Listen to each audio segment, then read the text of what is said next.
Nasib tak baik. Tayar poncit pula. Tayar poncit apa kita kena buat Ada ni. Masuk gel kan. Masuk gel.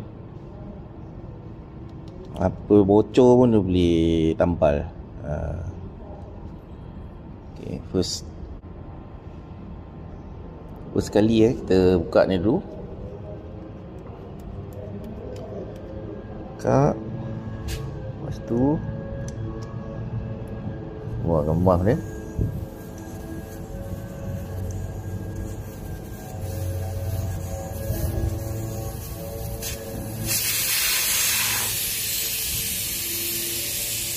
Ini tak banyak.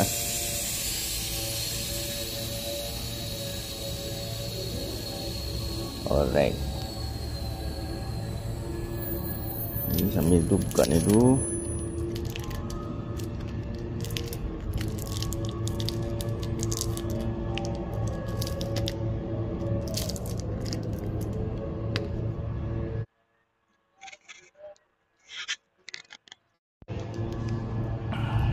Ini dia bagi satu tiup getah ni guys.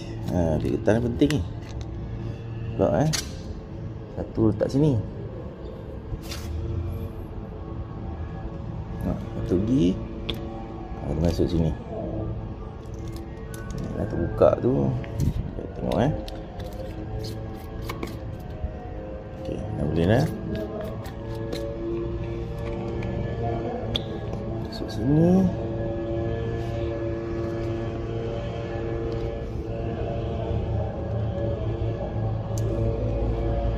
Pump ni.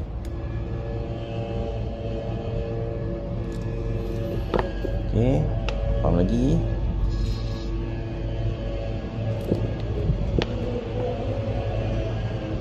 Ni saya letak satu tayar ni setengah botol lah.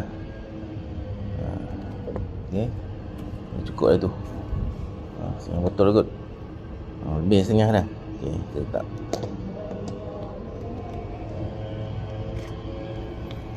Ngam.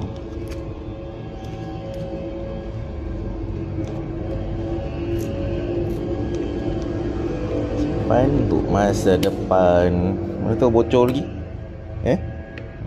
So balik ni.